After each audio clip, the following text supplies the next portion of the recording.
Dr. Amy Serin, welcome to Shrink Wrap Radio. Thank you so much for having me.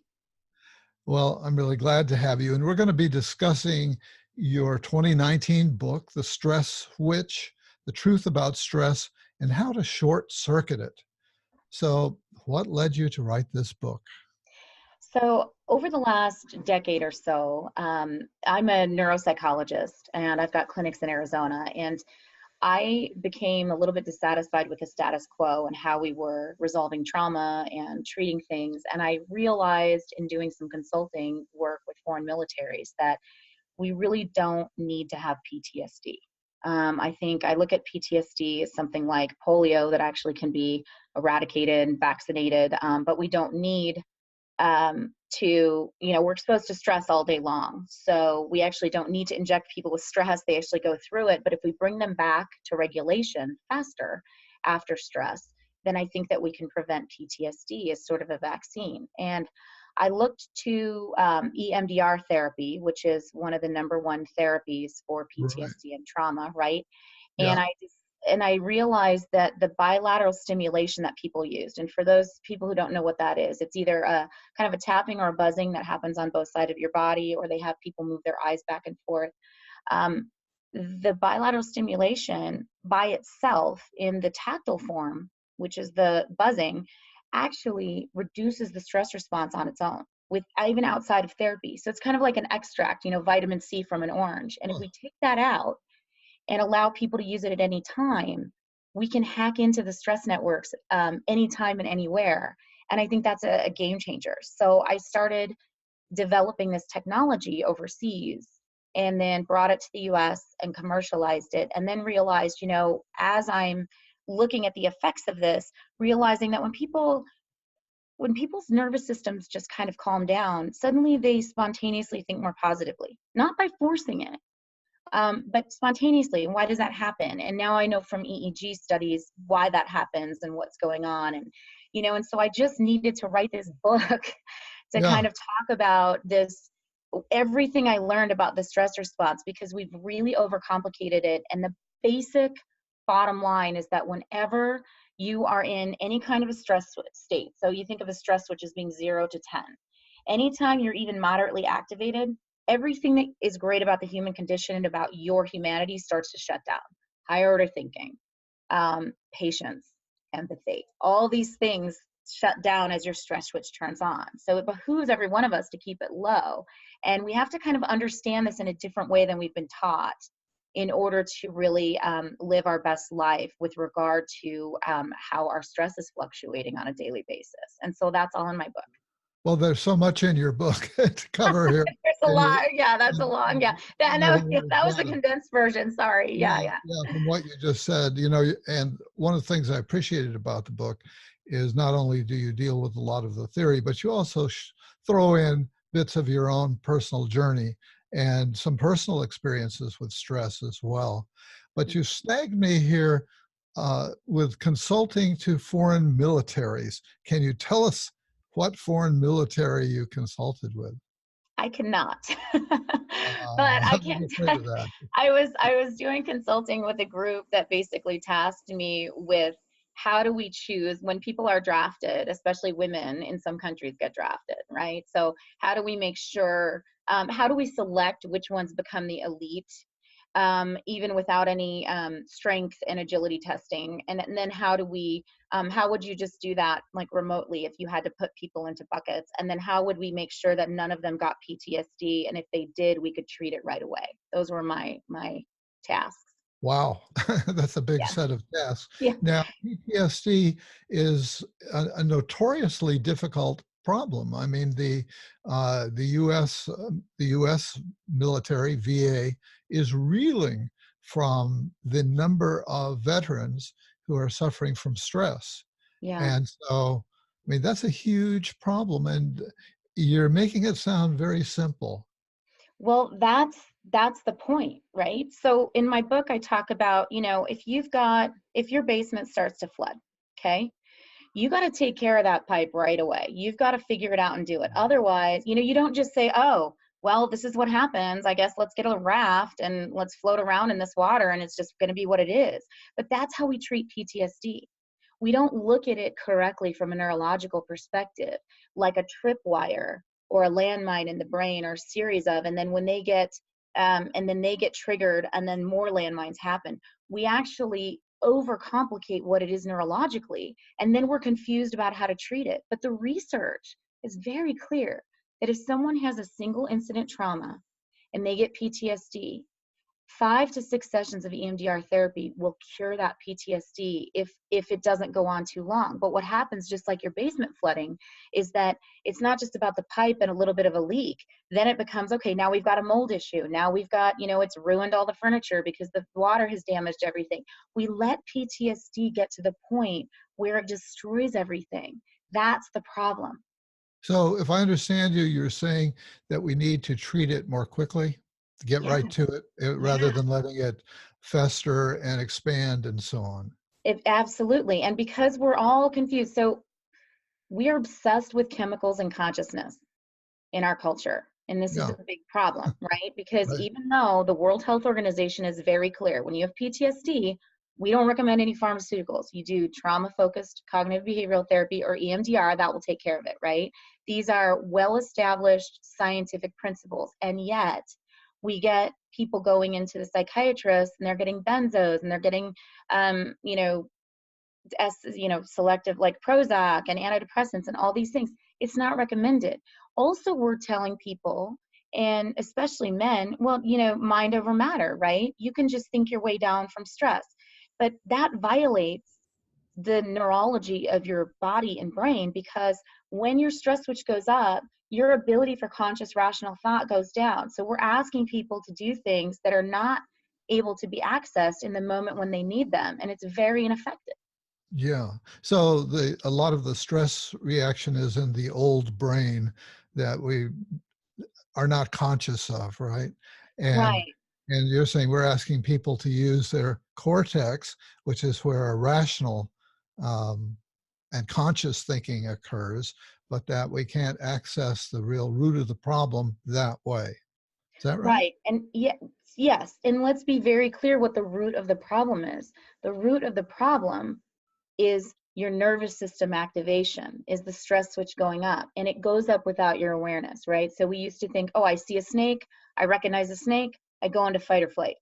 No, you see a snake, you go into fight or flight, then you figure out what happened. So Right. these are, we call them pre-conscious networks. In other words, they happen before your consciousness.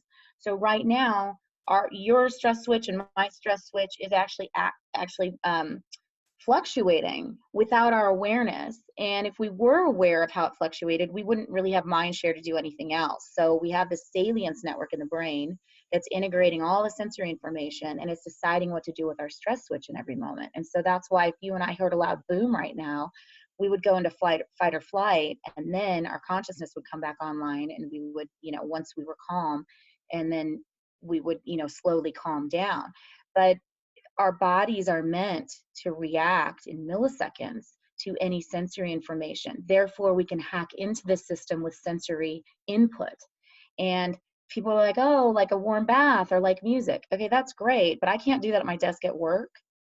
And it also does it more slowly than hacking into it with the technology that I put in the devices that are called Touchpoints. So we want people to have a real solution wherever they are, whenever they are, because stress is fluctuating all the time. And if you're stressed out at work and flooded and getting a stomach ache and all this, I don't want you to have to wait until you do yoga at 7 o'clock that night in order to be able to calm down. Right. So you're talking about the touch points, which is a wearable, non-invasive technology that you invented, patent pending still.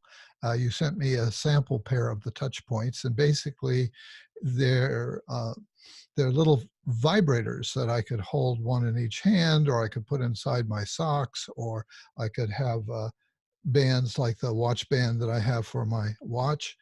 Um, and so this, you say, is what are you? This, I guess, I think of it as an instrument to, or a system to help do EMDR. In the past, people have tried waving fingers. flashing lights, etc., as you mentioned. But with your touch points, you can have them with you all the time and Right. use them whenever you need them. Am Yep. I characterizing this in a good, in the proper way? Yeah, so EMDR is a very comprehensive 8-phase therapy. So I like to think of it as an extract of EMDR. So we don't want people to try to do EMDR by themselves without a trained professional. But if you just use the tactile stimulation in the devices whenever you're stressed out, it calms the stress response down. So the published research shows in a sample of over 1,000 people that it tones down the stress response 62% in 30 seconds. And it also calms down body sensations. So here's an interesting thing I learned about the stress switch. Anytime you're above a 3 out of 10 on the stress switch, you will feel it in your body if you tune in. If you use what we call introspection and tune into your body, anything higher than about a 3, you'll feel it a little in your stomach or your chest or your muscles or your head. And so when we get ratings of the body sensations that go along with stress, those get reduced by about half in 30 seconds. And that's published. And then there's also a triple-blinded controlled research design out of Unanove University in Brazil that was published that shows that after people do something incredibly stressful, in the study it was called the Trier Social Stress Test, where you have to get up in front of a panel of people and do mental math. Okay, Mm. so that pretty much stresses everybody Yeah, out. And then they right. take your cortisol at different areas. And so they had a control group that had touch points that did not have what we call the bilateral stimulation, and then the ones that were really had that technology on. And the people that had the active touch points, their cortisol stabilized much faster, and they actually left that day calmer than when they started. So can you imagine, walking into a study and they go, okay, thanks for participating, and now you've got to do mental math in front of a bunch of people, and then you leave that day and you leave calmer than when you started. That's the power of this technology in hacking into your body's networks that lower the stress switch. So, so you're saying that there's actually been research done on the stress points themselves to validate them. Is that right?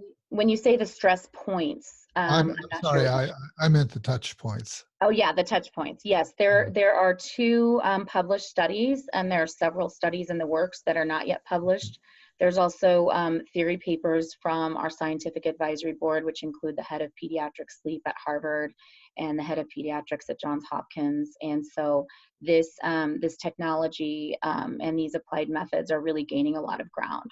And Wow. as well as I do, it's going to take 17 years, right? So if you look at what did we all say about acupuncture in the 80s? Whoops, oh, that sounds like a bunch of hooey. And then all this research comes around and then you go, actually, this is good. Or, yoga.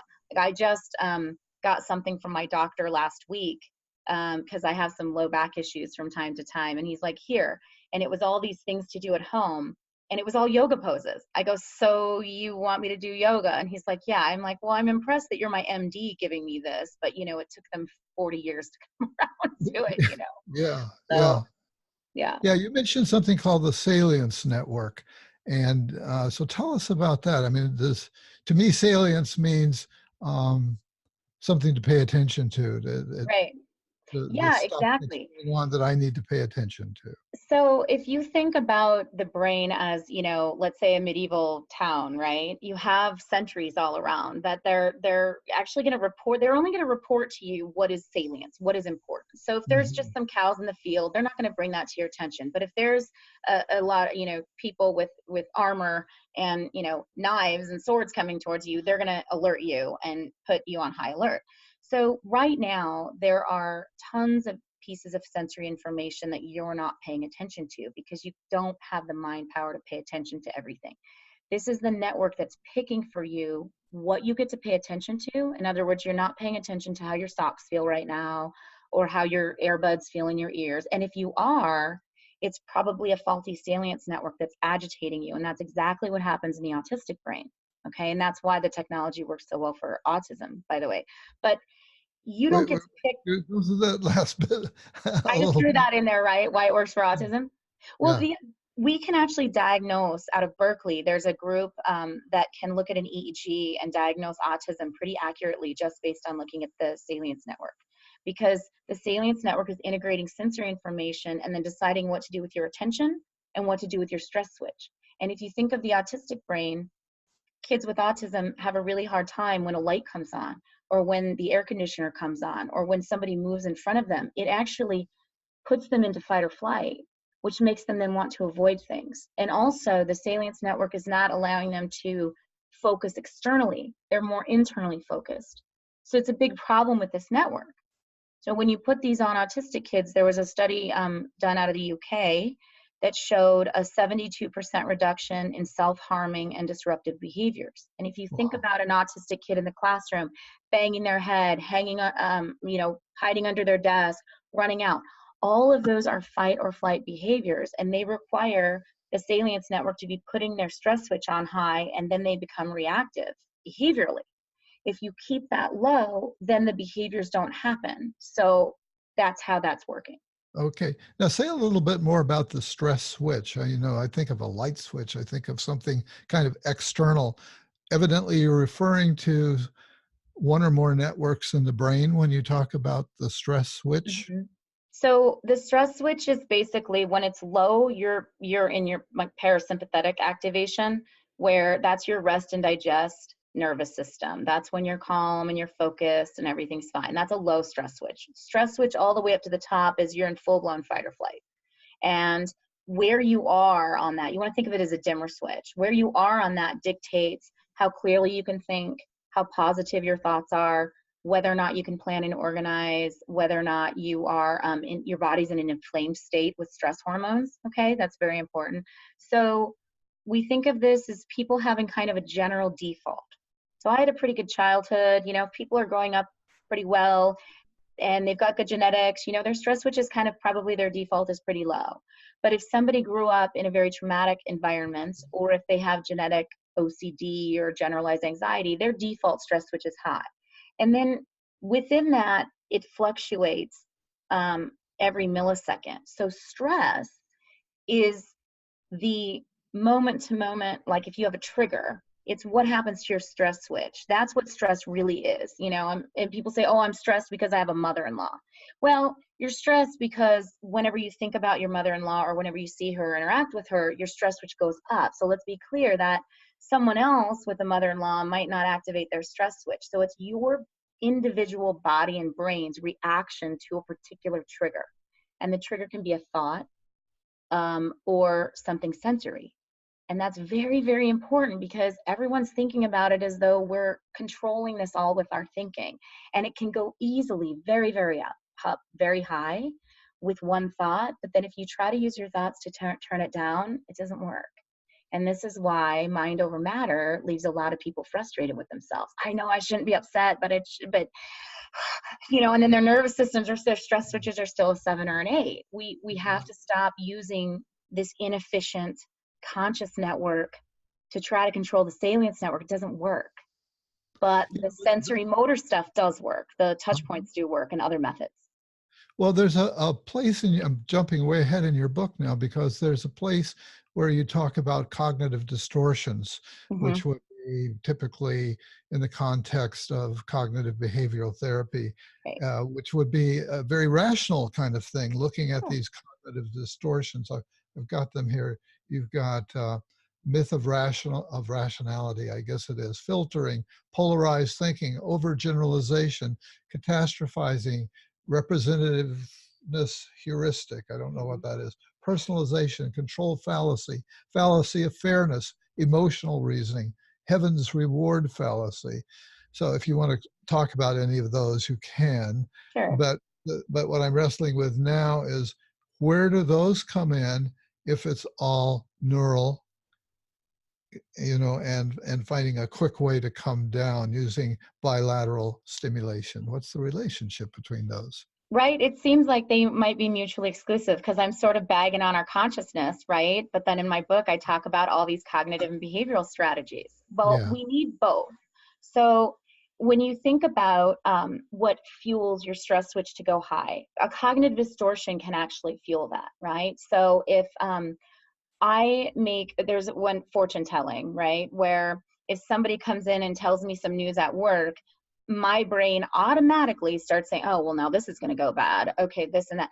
That actually way of thinking ramps up my stress switch. Now, if I can recognize that and build the skills of cognitive and behavioral therapy and recognize that in the moment, let's say my stress switch is at a 3 or 4 and go, oh, you know what? I'm fortune telling again. And I really actually, since I'm not in that moment, I don't know how it's going to go. So I'm going to just take a deep breath and assume that it'll be fine, or, and move on to the next thing. Then I can actually use consciousness to lower my stress switch. That doesn't work if my stress switch is a 6, 7, 8, 9, 10. That's the rub, is that only when your stress is fairly low but activated can you access that part of your brain and use that to tone it down and do that in that moment. If you're in fight or flight, you can't access that part of your thinking that's like, oh, well, I'm thinking negatively and blah, blah, blah, blah, blah, right? It's just not, you don't have access to it. So you Yeah, have to use under I stress. think I'm kind of getting it then, that the cognitive approaches can be a sort of inoculation against future stressful situations. Um, Yes. so that you will, as you say, learn skills that help to inoculate you. I like that word. Mhm. Uh, so that you're not going to automatically fly into stress quite so easily. Right. You can build those neural habits to control what we call the ants, the automatic negative thoughts, so that those ants don't come up in the particular way. And this is the same principle as meditation. People who meditate a lot have very low baseline default stress switch modes. They're very low. In fact, if I'm at a conference, I was one in Palo Alto last year, and I usually say, think of something stressful, and then we kind of take the stress away with Touchpoints. And all these people are like, I can't. I mean, I'm at 3, like I can't get up. But most people can get up to a 7.5 like that. And so every time I talk to somebody who's a habitual meditator, their stress switch default is low, and it doesn't really get that activated. But they still have some triggers, and they still will go into fight or flight. And so what they've done is they've trained their brains to actually be quite calm. But if they do get sympathetically activated, then they can still use like touch points or something else to bring them down. So a good friend of mine was speaking at the conference, and he's like, these touch points don't work for me. And I said, well, of course, you're always calm. If something feels the same as how you already feel right now, you don't perceive a difference. But right before he went on to speak at the conference in front of 600 people in Palo Alto, I said, hey, hold these now. And he's like, now I get it. Because in that moment, his stress switch was Mm. activated up to about a 7 or an 8, and it typically was not that high. So he noticed it when it calmed him down. Yeah, yeah. So is there a way when, well, again, I'm thinking of EMDR, and my understanding of it, I've never practiced it, and I've not been on the receiving end of it. Uh, but my impression of it is that it involves successfully approaching anxiety arousing material, Hmm. and uh, and then relaxing and learning to handle that, and coming sort of in successive EMDR sessions, being able to tolerate coming closer and closer to what would normally freak a person out. That's kind of a casual way. Kind of. So I want to go back to your obsession with consciousness, and the way that your language is around describing that process is that you're activating this, maybe a trauma or something that happened, activating stress, and then you're relaxing. And what that implies is you are consciously trying to bring your nervous system down somehow. And that's more of, we do that in desensitization and exposure with response prevention therapies. But we have to, again, getting away from this conscious top-down process. When you add tactile stimulation that's alternating, or when you add eye movements back and forth, this actually has a very distinct neural impact, and you do not have to consciously try to relax. Okay, you're relaxing. The process is relaxing you for you, and again, that's why this book is so important. And these principles of your body is doing stuff for you. I know you hate that idea. I know that we want to think that we're in all this control. that if we had the control that we really did, none of us would be doing behaviors that had consequences, and then we'd all be, in these states that we want to be in. Your body and brain are automatically doing all these things for you without your Sure. say. Sure. And then I we don't. go in and try to like control it on the back end, right? It's like Yeah. having 100 children and you're like, oh my gosh, what is this one doing now, right? So, Yeah. so the EMDR process, I think you could think of it in a way as systematic desensitization, but it's Yeah. so much faster because we are invoking neural processes in key networks as a part of the process, and we're really not doing that as much as CBT. Now, this is an interesting thing too. In treating post-traumatic stress disorder, the World Health Organization does not say use cognitive behavioral therapy, use trauma-focused cognitive behavioral therapy. And I used to do cognitive processing therapy. And what's interesting about that is that the trauma-focused piece of it is having somebody write down what happened and then read it. And what happens when you're reading? Watch. Mm. Yeah. The cat eye movements, right? Uh-huh. And that's desensitizing it. And then you add in more sensory detail, and then you use the cat eye movements again. And you keep doing that over and over until you're desensitized. And that's cognitive processing therapy, also with schema therapy in there and all those things. But make no mistake that when we add certain components, besides just talking and listening, we are getting a better effect in terms of resolution of problems. And that goes for anxiety and depression and trauma and phantom limb pain and all kinds of crazy stuff. One of my colleagues years ago, Dr. Eleanor Criswell, who's a leader in biofeedback and yoga and a lot of different areas, she invented something called the optical, I don't remember the exact terminology, but it was a drum on a turntable with printed material. And she saw various, I believe, cognitive effects. Um, I don't think EMDR was around when, I don't think it had been discovered yet, but I have to have a conversation with her about Yeah. this because it Will may you be. let me know? Because I'm interested in that. I was speaking at a conference a few months ago with Bessel van der Kolk, and he said, "Hey, sometimes bizarre things work, but you have to do the research." And I said, "Yeah, I know. I have a bizarre thing, and here's the research." So Yeah. and he was really influential in stepping outside the box when the entire field was saying, EMDR doesn't work. And he says, you have to do the research. And he did the research and he went, oh my gosh, this is Mhm. much better. And a lot of the research with the traditional approaches said that they resolved PTSD, but it actually didn't. And so when you look at these studies, you go, wow, I think we're all hardwired in some ways to want to maintain the status quo. It just feels safer. Yeah. But you have to disrupt and you have to innovate. And you don't, I talk about this in my book too, you don't want to just adopt everything crazy, especially when you're invading the body with it. All these supplements that aren't regulated, all this, put this in your coffee and do that and this, we just don't know what the effect is. And if you look at the history of the crazy stuff that doctors and everyone else has been telling you what to do, and then you amplify that with all the biohackers now and the influencers who, just because they have a large following, people will do what they say. It's a little scary. So you want to kind of be in this nice happy medium of, I'm not going to adopt crazy stuff if it's going to cause harm, but I'm not going to be so rigid that I'm going to miss out on what could actually work. And these people who are like that are the ones that were, doing acupuncture in the 90s and yoga and all this. And then finally everybody catches up and they're like, yeah, we already knew this for 20 years, So Yeah. Yeah. Well, you do talk about this towards the end of the book. You write that you've risked everything to bring touch points to the world. What can I gather you've taken some flack along the way.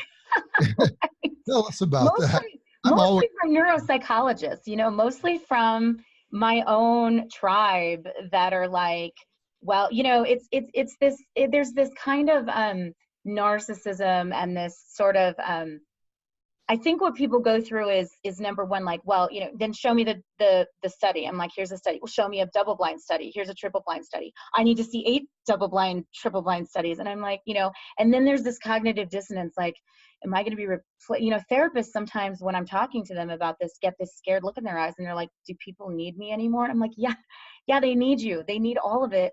But why wouldn't you give someone the ability to fall asleep at night in between your sessions with them? If this can calm down their sympathetic nervous system and they can fall asleep, you want that. You want them to be able to calm and soothe themselves when they're not in the office with you. And it's okay that they'll need fewer sessions with you, because then they'll tell everyone and you will still have a great business model. Don't worry. But there's this fear that people get, and I think this dissonance, like, well, I didn't think of that, so I'm going to just say that it's crap. And I'm guilty of it. I talk about it in my book with neurofeedback. There was somebody that does it locally where I live that I would get patients that said it didn't work. And I never did the research on my own. And so I kind of poo-pooed neurofeedback for years until I actually did the work. I did the lit review, I did the research, and I thought, oh my gosh, this has been working all along. And I've been blind to it because I was rigid. And so now I do neurofeedback in my clinics. You just have to do it the right way. Yeah. So there's always something that we think works that doesn't. And there's always something that works really well that we're not so sure about. And so I think if we can navigate those waters, we're going to be better for our patients and we'll be better for ourselves and healthier people, Yeah. Yeah. You mentioned your clinic, and you've got a string of clinics. I can't believe how dynamic and productive and smart you are. Oh, and, thank you so much. That's so sweet of you. Thank you. inventor and business person, entrepreneur. It's like, whoa. So Yeah. tell us about your clinics. What are you doing in these clinics, and who's coming to you? So I have 3 Serin Center clinics in Arizona. And we started off I'm a neuropsychologist. So I started off doing assessments and therapy. And I always kept therapy as part of my practice because I love people. But it's since expanded to everything from neurofeedback to photobiomodulation and cranial electric stimulation, not ECT, not shock therapy. Everybody, they hear these big words and think that we're shocking people. We're not doing that. We're not doing any, lobectomies or anything, but we're looking for non-invasive ways to improve the human condition. And so out of the hundreds of things that I've evaluated, we have just a handful of things that we use in an integrative care model to get people to where they want to be. So it can be anything from helping someone with autism gain empathy. And we have been able to do that in some cases with a combination of neurofeedback and and EMDR therapy, believe it or not, or performance enhancement for CEOs who need better working memory, or people who are anxiety or depressed or have PTSD. We're basically the last stop, I think, locally when people have tried a lot of things. Then we're kind of like the Mayo Clinic of smaller clinics in terms of being able to integrate care and using some cutting edge things. But again, with that conservative mindset of we're not just going to have something because it's a new trend, right? Like CBD oil is a perfect example. Very trendy. Everyone's asking me about it. We don't have it. And the reason why is because I'm waiting for more research to come out. We don't know dosing. We have a million different products already with it out because it's a cash cow for people. I do see it working for certain things, but I'm always looking for that balance of what has the highest impact for the lowest time and cost and doesn't have those consequences. And we do have medication in our clinics also when it's needed. I've got the head of Phoenix Children's Hospital Developmental Pediatrics, Dr. Ruggiero, is in our clinics part-time. But we typically don't have to go to medication. And when we do, we know that it's definitely necessary. So it's just been a real joy to have these clinics for the last 12 years and, shrink that list. There's always these lists of people that you can't help, that you're stumped by. And that list has just grown shorter and shorter and shorter as we continue to innovate and grow. So it's just been really, really amazing. Yeah. Yeah. I'm interested in this borderline place of products that seem like they might have some promise, but we don't know if there's been enough research about them yet. And I've done a few interviews with people around what I'm calling psych tech, I guess. Yeah. Mm-hmm. In other words, things that are supposedly teach you to meditate better, deeper. the one that's on my radar right now that I've been tempted to experiment with personally, but hey, it's my brain. I'm not sure that I want to play around with my brain. And it's a device. It's a device to do neurofeedback stimulation of the brain. Okay. It's not, So it's there's not it's not even feedback. What it is, neurostim. it's neurostimulation for less than $150. You can get this device that you have a band around your head, and the transducer, I guess I would call it, Hmm. is down around the cerebellum, and it can be Yeah. set different levels of frequency and I assume amplitude. So let me just tell for your audience, neurofeedback is operant conditioning. It's non-invasive. It's basically reading, hopefully you're reading an EEG when you're doing it. Some people are just guessing, and if you guess wrong, you can create a temporary problem for people. But in neurofeedback is you're reading someone's EEG, and you're waiting for the brain to go into an adaptive state, and then you reinforce that, and then it gets paired with dopamine. This is how we train dogs and everything. So very non-invasive neurofeedback. Right. Neurostimulation is quite different. Neurostimulation is, I'm actually going to put something here and it's going to stimulate your brain. Your brain's going to pick up that wavelength and shift in that direction temporarily. So Right. that's what you need to be very careful of. There's a lot of people saying that they can get, oh, I'm just stimulating your cerebellum. And you're like, yeah, no, you're not. You're stimulating this big area. Getting precise stimulation is very tricky. So it has to be okay to stimulate in a particular wavelength a large portion of your brain. But we do use it sparingly.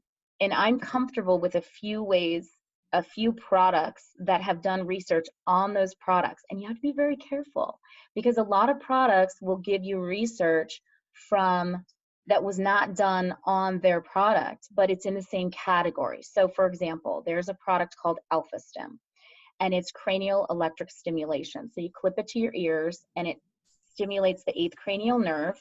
You hardly even feel it. And then it improves function, and it's FDA indicated for anxiety, insomnia, and depression. Now, I personally reviewed the research that AlphaStim has done using the AlphaStim, and I'm very comfortable with it. And it's our go-to for anybody with brain injuries or PTSD or that kind of trifecta of anxiety, insomnia, and depression. It works great with obsessive people too. So I love the AlphaStim. We use it a lot. But there's products that say they do the same thing, but the waveform is very different. And then they will use AlphaStim's research and say, oh, well, this is what it does. And so the discernment that it takes to really dial all of this down is very, is pretty, you got to get pretty granular with it, I think, to really know. But I would say that with neurofeedback, if someone does it wrong, the worst case scenario is like a temporary side effect, and it's not that big of a deal. It's non-invasive. Neurostimulation, I would be more cautious about. Yeah. And then something that people are not cautious about, I would be very cautious about, and that's pills. I don't care if they're supplements or medication, but that you got to be really careful. I mean, people are very, very cavalier about what they're actually putting in their bodies. And on the one hand, supplements seem better because they're all natural, but arsenic's natural, lead's natural. There's a lot of things that are going to kill you that are all natural, right? So we can't go with that argument that that's better. And they're not regulated. So you have to, if you're going to do supplements, really go with very, very reputable companies that have done their own research that, we're very, very cavalier about that. And that's what concerns me, because I've seen people just go on a couple supplements and have a lot of reversals, and they don't even report that they're taking them because they think they're no big deal. They want a big effect from things, but then they think that they're not going to create side effects, and it just doesn't end up working that way a lot of the times. Yeah, right. I'm totally with you on that. Yep. Uh, jump back to 8 years of back pain. Where does that fit into this whole story? It was in the book, so it must fit Yeah, somewhere. yeah. We all, I'm going to be 45 next month. And so I've got some creaky areas and some things like that, but I You're have very had, youthful looking for oh, well, being 45. it's all neurostimulation, right? What I do to my brain on a daily basis, you can do too, but thank you. Um, this back pain, I just went through the medical model with it, where I was told I was going to be a chronic pain patient and I needed to manage it my whole life. And I just refused to believe that about myself. I pride myself on being very active, and I have at the time it was two very small children. I just wasn't going to be put in that funnel. And I think that our medical system, not intending harm, but just as a part of the kind of what we've constructed as the whole system, puts people in chronic funnels and tells them that it's a chronic problem. And this is back to the PTSD, where we don't take care of it right away. And then we just tell people, well, you just have to live with this, right? Yeah. I Yeah. want people to start refusing to think that way, because my refusal to think that way has made me I didn't opt for surgery. The outcomes on back surgery are, for certain things, are very poor anyway. I've Um, heard. very, very poor. So I chose to deal with it in a different way and didn't let myself be labeled or funneled or consider that I was going to have this degenerative problem. And I can run. I run 5Ks probably once or twice a week for fun. I mean, not, at races, but on treadmills and out and everything. I'm very active. And I have to do some things to keep my back in shape. But for the most part, the pain isn't debilitating, and I can compartmentalize it to the extent I need to. I don't need to take pain pills for it or anything. And so that's just an example of how I want people to think of their own mental health. So things like panic. Panic's 100% curable. Bottom line, it is. When you think about what panic is, it's curable. And it's curable faster than people probably have ever thought of it. But why would we tell people, if we can cure something, that they need to live with that forever? It's just beyond me, right? Panic Okay, is well, 100% curable. yeah, tell us about that. How is panic 100% curable? Well, before I came along, I'm not the only person that says this, right? So positive psychology, in all the positive psychology literature.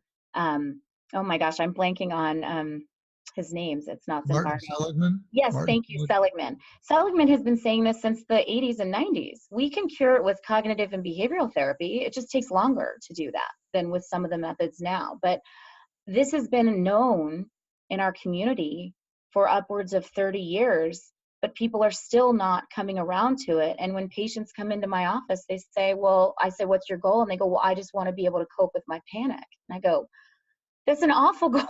No offense, but why don't we get rid of your panic? Because coping means that you have to constantly be dealing with something that we can get rid of. So you can cure panic through the right kind of what we call systematic desensitization. Okay. And you can do that slowly with cognitive and behavioral therapy or exposure with response prevention methods, or you can do it very quickly with EMDR therapy and Touchpoints. Okay. So I'll be at conferences with people looking what ghost white because they have to get on a plane that afternoon and they're pretty phobic of flying, but they did it Mm. this one time for this one conference and they're freaking out. And then we give them the touch points and it calms down their stress switch. So now they feel like it's doable, and then they buy a set and they wear them at the airport and while they're on the plane. And then the next time, here's the cool thing about your stress switch is it's embedded with your memory networks, right? So the only reason why we have memory is to keep us alive. And so anything that's stressful gets embedded in our memory network, and the next time you think about it or experience it, it toggles your stress switch up automatically. But if we disrupt that pattern, the next time you think about it or experience it, this is your new level. It's a 3 instead of a 7. And that's how systematic desensitization works. We've been doing that for 50 years. But when you do that over time, then your new default is that when I think about getting on an airplane, when I'm actually on an airplane, I'm not stressed out. And the important thing is, and I'm not having to do 20 cognitive and behavioral rituals to keep me not stressed during the flight. My neural networks just aren't even activating my stress switch anymore. And that's the key. A lot of people say, oh, I cured my phobia, I can get on a plane, but then they're really stressed out that entire experience. It's just that we got them low enough to be able to get on the plane. That to me is not a win. The win to me is I'm not even stressed thinking about it. I get on it and I'm just reading a book, hanging out, excited for the vacation. And now Yeah. I'm not, driving across country every summer for my family reunions because I'm afraid to get on a plane. I'm just flying, and now my life has opened up, because don't forget, you will avoid what's uncomfortable. So a lot of people have narrowed their lives down because of their anxieties, and you can open that back up systematically. Do you have a pair of touch points handy that just people could see on? Me, I usually do, but I might have put them on a charger. Do you have yours? I do. You sent me some to try out, and I'm going to mail them back to you. Okay.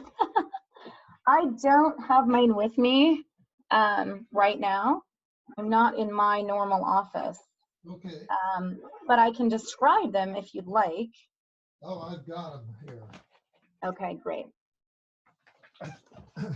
Because I think some people might want to try them, given So, everything that you've said. yeah. Did I grab the right bag here? I think I did. Mhm. So they can get them through my website at amyserin.com, and there's a link to purchase them if they're interested. Um, Yeah. and it's really, they're pretty simple to use. You got to fumble around with them. This is a paradigm shift, right? Right. So there you Yeah. go. So So if you line up, this is what they look like. I don't have them charged up, I'm pretty sure. How push one long twice. how long does the charge last, by the way? So if you charge them for 45 minutes, then the charge should last between 4 and 6 hours continuous. Okay. And some people, One is lit up, so so if you press the first one twice, and it should go to blue, yeah, it's gone to okay, blue. and then put those windows close together so they talk to each other. You got to nope, you got to move the other one around so the windows are close, and then press the other one once, so they actually sync up. Yeah, so they're going now, Yep. and I'm going to get them close to the microphone, and I'm thinking, can you hear the vibration? Mm-hmm.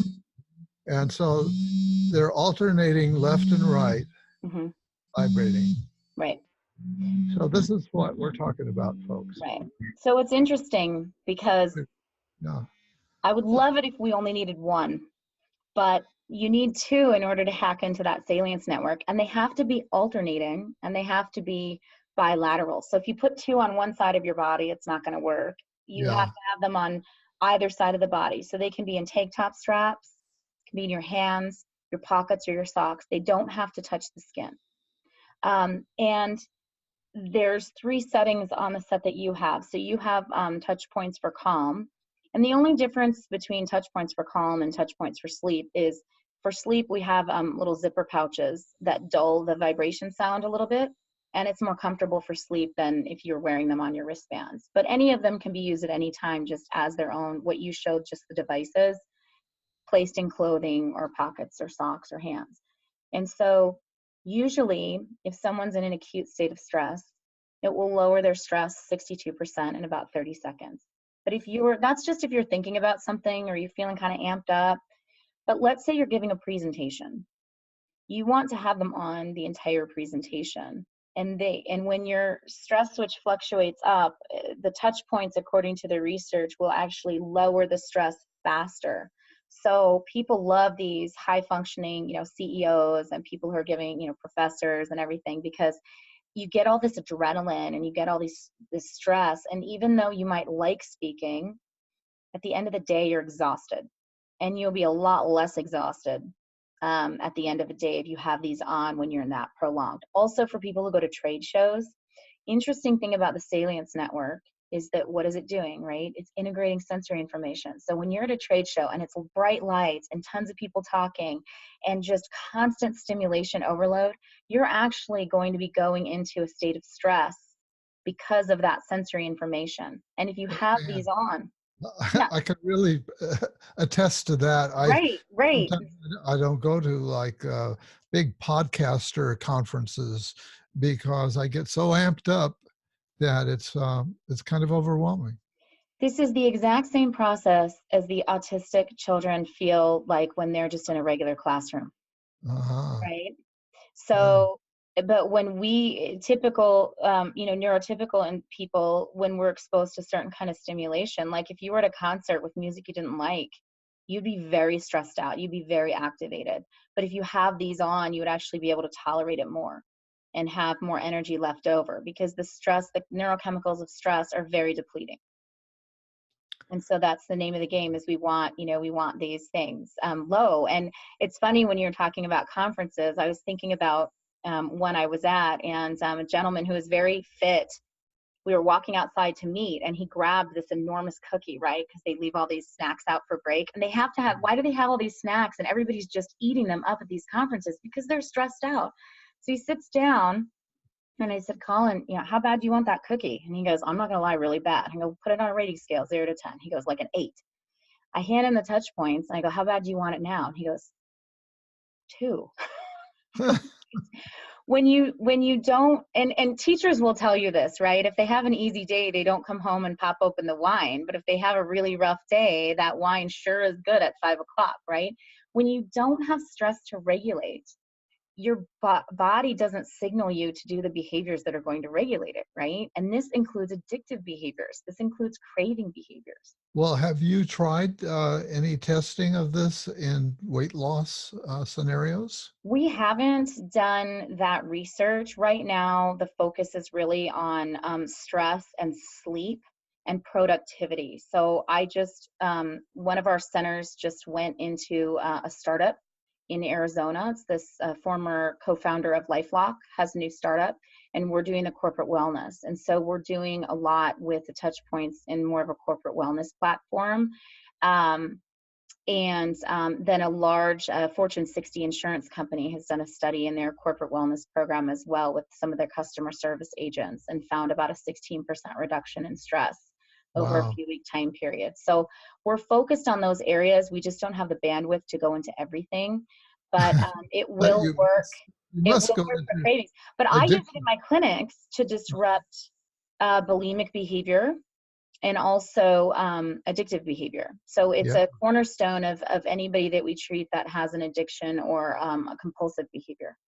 fascinating. Mhm. Well, I'm sure you'll eventually get around to doing the research in that area. Hey, it's about time for us to wrap things up. Are there any last words you'd like to say? Um, no, I mean, thank you so much for having me on. I just really am very compelled to get this word out, because I think that people are suffering with all the misinformation out there. And I think that sharing this message of what's actually possible for people's lives and giving them hope for healing without adding 2 hours to their day and costing them $15,000, I think is a really good message. So I just want you to thank you for your part in that and for having me on today. Well, Dr. Amy Serin, I want to thank you for being my guest today on Shrink Rap Radio.